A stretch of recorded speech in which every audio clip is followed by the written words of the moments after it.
नमस्कार मेरे प्यारे दोस्तों, कैसे हो आप सभी। 2026 आ चुका है और सभी को इस नव वर्ष की ढेर सारी शुभकामनाएं। जी हाँ, नया साल नई चुनौतियां आपके जीवन में दोस्तों रहेंगी निश्चित रूप से। अगर आपने अधिकारी बनने का सपना सोचा है, अगर आपका सपना है अधिकारी बनना, लेकिन आपके सामने कुछ ऐसी वैकेंसीज है जिसमें काफी सारे पड़ाव रहते हैं, लेकिन उनमें से एक वैकेंसी आपके सामने जिसका नाम आप देख पा रहे होंगे, ईओआरओ। जी हाँ, आज आरएस का एग्जाम आप देते हो, उसके लिए प्री है, मेंस है और इंटरव्यू भी है। तीन तीन स्टेप रहते हैं, लेकिन उसी के समकक्ष अपन कह सकते हैं कि वैकेंसी एक प्रशासनिक अधिकारी, एक प्रशासनिक अधिकारी की वैकेंसी ईओआरओ। जी हाँ, ईओआरओ वैकेंसी पीछे हो चुकी है और अब एक और नई भर्ती आएगी निश्चित रूप से, जिसकी तैयारी आपको लग जानी चाहिए। इसमें क्या एग्जाम पैटर्न रहता है, कब तक एग्जाम होगा, क्या सिलेबस है, ये सारी बातें करेंगे। कौन इस फॉर्म को भर सकता है। आज के दौर में अगर आप देखोगे तो कर्मचारी चयन बोर्ड है, आरपीएससी है, पहले तो एग्जाम लेवल को बढ़ा रही है। दूसरा, आरएसएसबी के जो एग्जाम रहते हैं उसमें सीईटी अलाउड है, सीईटी के अंदर प्री मेन भी करने जा रही है, तो काफी सारे पड़ाव होने जा रहे हैं, है ना। कहीं ना कहीं बहुत ज्यादा नहीं पढ़ना है, बहुत कम सब्जेक्ट, बिल्कुल लिमिटेड सब्जेक्ट, और उसको बहुत ईमानदारी से अगर पढ़ते हो सही दिशा में, तो एक अधिकारी पद आप प्राप्त कर सकते हो। जी हाँ, मैं बात कर रहा हूं ईओआरओ परीक्षा की। चलिए बात कर लेते हैं। सभी साथी लाइक शेयर और चैनल को सब्सक्राइब करिए। कौन इस फॉर्म को भर सकता है, पूरी बात अपन करने वाले हैं। बहुत ही शानदार 2026 की सबसे बढ़िया वैकेंसी मैं कहूंगी। नंबर ऑफ वैकेंसी दोस्तों कम रहेगी, ये नहीं कि 10,000 15,000 पे की, बहुत लिमिटेड पद रहते हैं, लेकिन लिमिटेड पद है, लेकिन अधिकारी लिमिटेड ही होते हैं। आपने देखा होगा कि कोई भी सरकारी ऑफिस में जाओ, अधिकारी एक या दो मिलेगा, उसके बाद में कोई थर्ड ग्रेड होगा, कोई फोर्थ ग्रेड होगा, है ना। कर्मचारी ज्यादा होते हैं लेकिन अधिकारी एक या दो होता है, तो पद ऑलरेडी अधिकारी कितने ही रहते हैं। ठीक, टेलीग्राम को यहां से ज्वाइन करना, हर एक अपडेट आपको तुरंत मिलता रहेगा। हम बात कर लेते हैं किसकी, ईओआरओ वैकेंसी की बात कर लेते हैं। ठीक है, चलो पूरा डिटेल से पहले इस भर्ती को कौन भर, देखो अगर हम बात करें ईओआरओ, ठीक, अगर हम बात करें यहां पर कौन करवाएगा इसको, आरपीसी करवाएगा। ठीक है, परीक्षा कौन कर, ठीक है,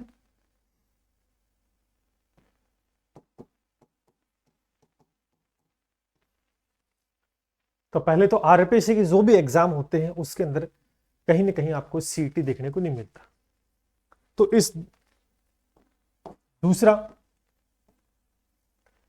कि योग्यता क्या रहती है इसके अंदर, अगर योग्यता की बात करते हो तो जो विद्यार्थी केवल स्नातक है, अब हर एक विद्यार्थी के पास डिग्री हो सकती है, कोई कर रहा होगा या फाइनल में होगा या किसी ने कर रखी है, सिर्फ स्नातक, इसमें कुछ नहीं चाहिए, ओनली स्नातक आपकी है, तो सबसे बढ़िया दोस्तों वैकेंसी है। पद कितने होंगे पहले चर्चा करेंगे, लेकिन ये एक प्रशासनिक प्रशासनिक पद रहेगा। ठीक है, अधिकारी कहां मिलेगी पोस्टिंग, ठीक, नगर पालिका क्षेत्र के अंदर आप रहते होंगे, है ना। नगर निगम, नगर परिषद, नगर पालिका, ये नाम तो सुना होगा आपने ना, बिल्कुल सुना है। ईओ का नाम सुना है, नगर पालिका में ईओ बैठता है। नहीं सुना तो आज आप अपने क्षेत्र में जाना या किसी से पूछना, देखना कि कौन होता है। बहुत ही बढ़िया वैकेंसी रहती है, बहुत ही बढ़िया पद है दोस्तों, ठीक है ना। तो एक प्रशासनिक अधिकारी का पद होता है, यूं कह सकते हैं कि आरएस के समकक्ष में कहूंगा। पद कितने होंगे ये क्वेश्चन मार्क है। देखो अब मैंने आपको पहले ही बताया कि पद अधिकारी के होते हैं वो कम ही होते हैं, जैसे आरएस की वैकेंसी 500 600 700 800 इतने पे आते। इसके पद जोर मारकर, आप जोर लगाकर इसके 100 से 150 के मध्य ही पद देखने को मिलने वाले हैं, इससे ज्यादा नहीं होगा। नई नगर पालिकाओं का गठन किया गया है, आप समझते हो इस बात को, नए जिले में नई नगर पालिका तो अधिकारी चाहिए, उस हिसाब से 100 से 150 के आसपास पद इसमें रहेंगे। आपको सिर्फ पद नहीं, मैं हमेशा कहता हूं कि पद देख के अगर आप तैयारी करते हो तो शायद फिर ये भर्ती आपके लिए नहीं। पद देख के अगर आप तैयारी करते हो तो ये भर्ती आपके लिए नहीं है। लेकिन आपको एक अधिकारी बनना है, अधिकारी बनने का सपना सोचा है और आप मेहनत करना जानते हो और कर सकते हो, तो फिर ये वैकेंसी आपके लिए है। ठीक है ना। अब इसमें सर पढ़ना कितना पड़ेगा, ये इंपॉर्टेंट है। प्रशासनिक पद है, पद लिमिटेड रहेंगे, 100 या 150 के आसपास ही पद रहेंगे। योग्यता केवल स्नातक पास है, आरपीसी इसको करवाएगा। ठीक है ना। अब इसके एग्जाम पैटर्न को समझते हैं, क्योंकि ये इंपॉर्टेंट, क्योंकि बच्चों को पढ़ना पड़ेगा। आ जाओ, ये है इसका एग्जाम पैटर्न। ठीक है ना।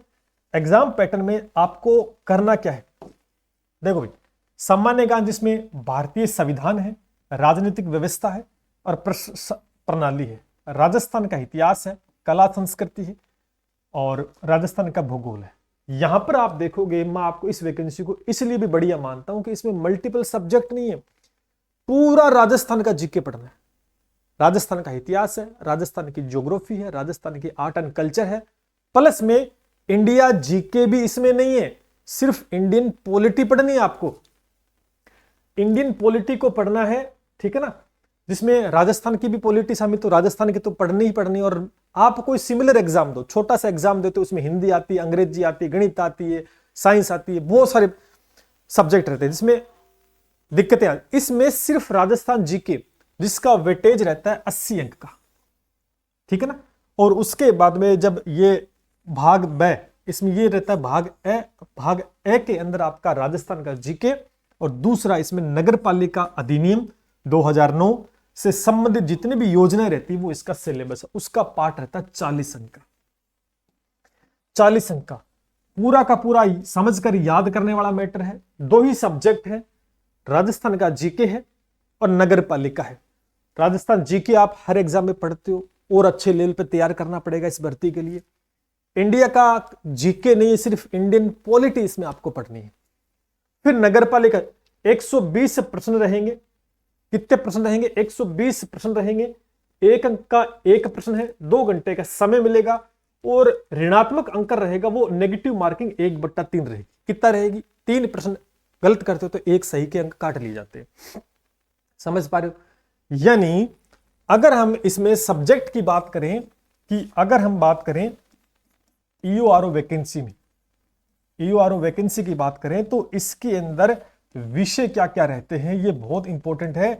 इस पे पहला विषय तो आपको क्या करना है, राजस्थान का जीके तैयार करना है, जिसमें राजस्थान के जीके में आप हमेशा पढ़ते हो सर इतिहास, बिल्कुल आप पढ़ते हो हर एग्जाम के लिए इतिहास पढ़ते हो। सर भूगोल बिल्कुल पढ़ते हो, ठीक है। कला संस्कृति, ठीक है, ये भी आप पढ़ते हो। और प्लस में आपको राजस्थान राज व्यवस्था भी आपको पढ़नी है,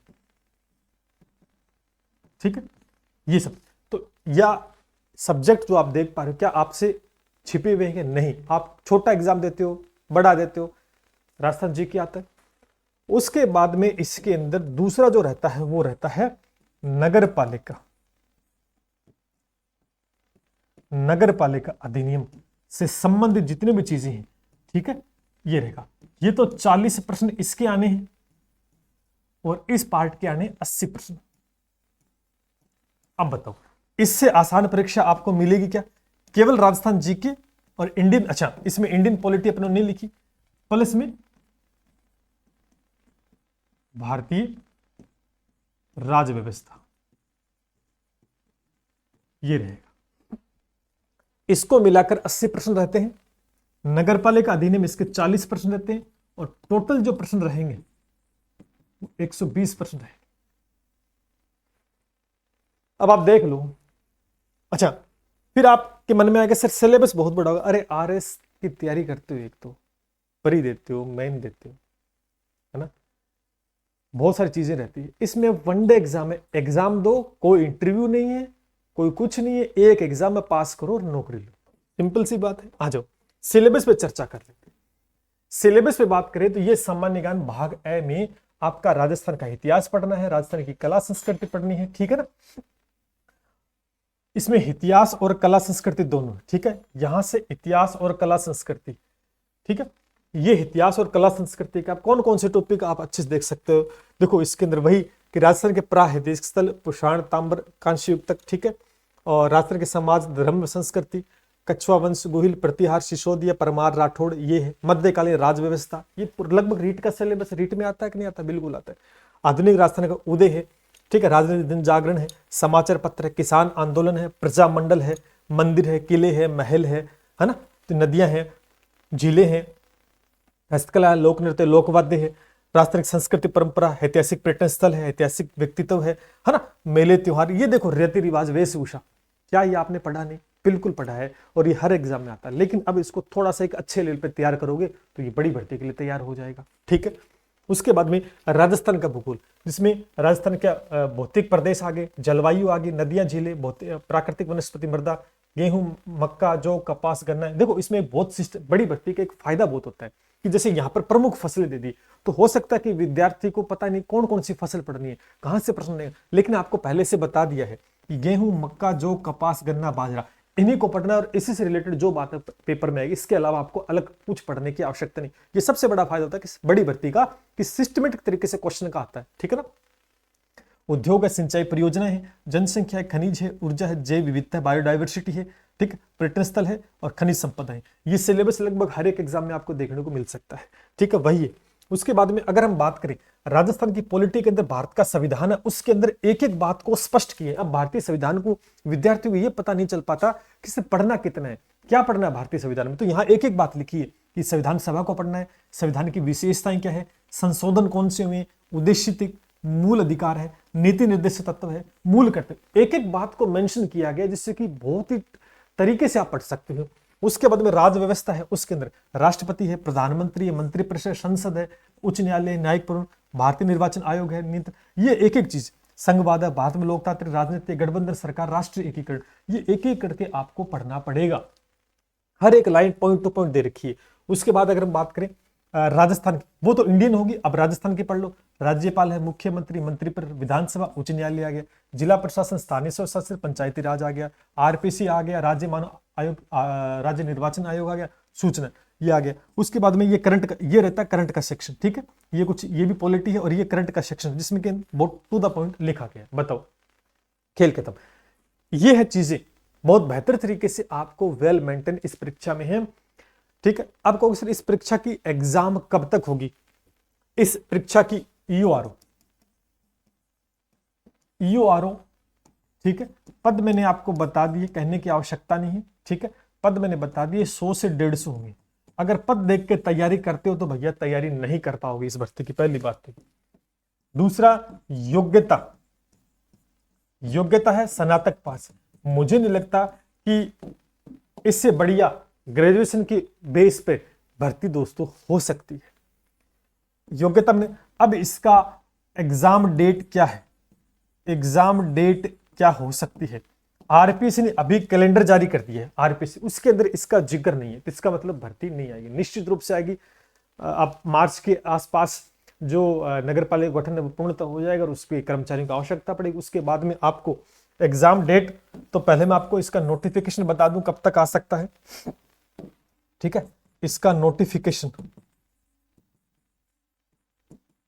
कब तक आएगा और इसकी एग्जाम डेट कब तक होगी, ठीक है। तो इसका जो नोटिफिकेशन दोस्तों जून या जुलाई के आसपास देखने को मिल सकता है और इसकी एग्जाम डेट है वो दोस्तों नवंबर या दिसंबर के अंदर इसके एग्जाम डेट 2026 में देखने को मिल सकती है। लेकिन आपके पास समय कितना है, आज क्या, अभी जनवरी 2026 है और एग्जाम कब तक हो सकता है, नवंबर में या दिसंबर में होने की पूरी संभावना रहेगी मेरे प्यारे दोस्तों। 2000, इससे पहले नहीं होगा।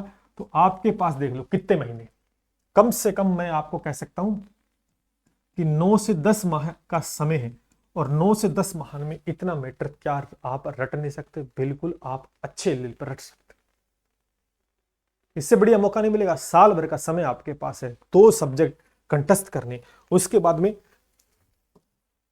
मैंने नगर पालिका वाला बता दिया आपको, ठीक है, नगर पालिका में एक एक चीज आपको दे रखी है और EORO के लिए न्यू वैकेंसी आ रही है अपने ऐप के ऊपर लगातार। आपने देखा होगा हर भर्ती परीक्षा में। आपको बता दूं पहले तो अपना जो रिकॉर्ड है, देखो भैया कोई भी एग्जाम हो जो छोटा, रेलवे के अंदर भी देखो NTPC ग्रुप डी के अंदर 18 वाली वैकेंसी 35 में 35, 25 में 25, फिर LDC का 18 में 50 में से 45, वीडियो के अंदर देखो 22 वाले के अंदर देख लो, रीटमेंस का 23 का, कोई भी वैकेंसी आप देख लो, कोई भी वैकेंसी आप देख लो। वीडियो अभी हुआ, वीडियो के अंदर अभी मैथ के 24%, 25 में से 24%, ठीक है ना, अभी ये एग्जाम हुए नहीं है, ठीक है। तो ये सारे, तो अब इसके अंदर आप एक सेक्शन EORO को डाल लो, ठीक है, EORO को डाल लो। 2026 में आप देखेंगे कि कोई भी प्रश्न वो बाहर नहीं जाएगा। तो इसके लिए शानदार दोस्तों, शानदार अपना बैच है, वो बहुत जल्द आपको देखने को मिलेगा, ठीक है ना, जिसके लगातार विद्यार्थी है। ये देखो नया बैच, बिल्कुल फ्रेश बैच रहेगा EORO का, बिल्कुल न्यू बैच 2026 दोस्तों हम लेके आ रहे हैं आप सभी के लिए, जो part A plus part B, पूरा का पूरा सिलेबस। और इस बैच के बाद में आपको कहीं कुछ भागने की जरूरत नहीं है, किसी किताब की आवश्यकता नहीं है, जो पढ़ाएगा to the point first class.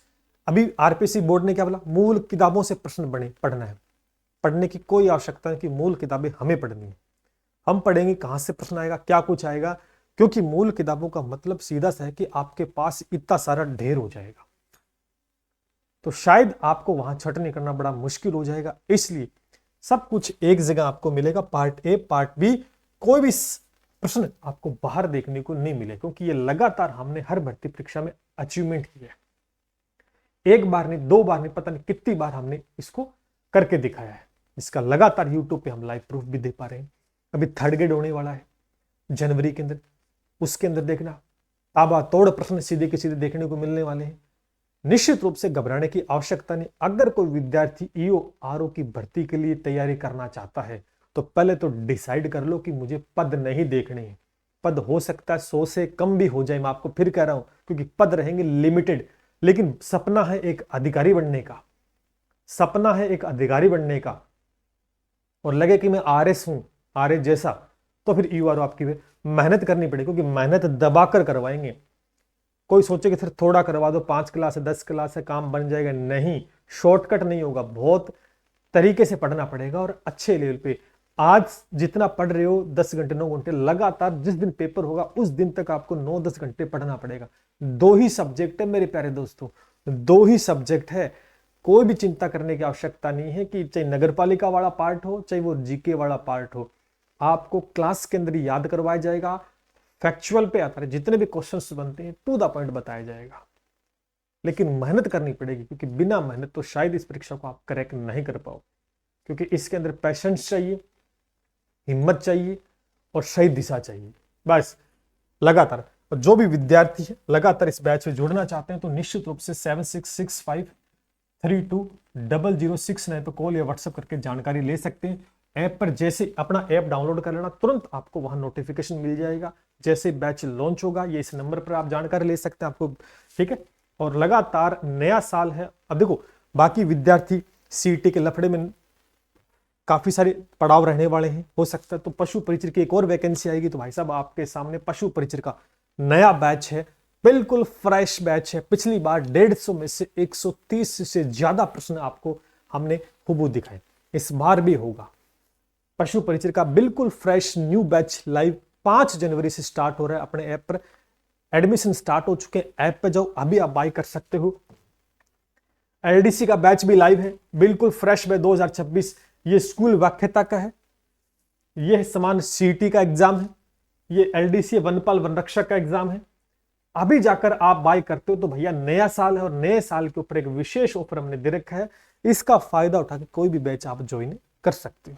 मौका बार बार नहीं मिलेगा, मौका किस्मत से मिलता है मेरे प्यारे दोस्तों, और किस्मत बदलने के लिए मेहनत करनी पड़ती है। ये हमारा ऐप है, अभी डाउनलोड आप कर सकते हो।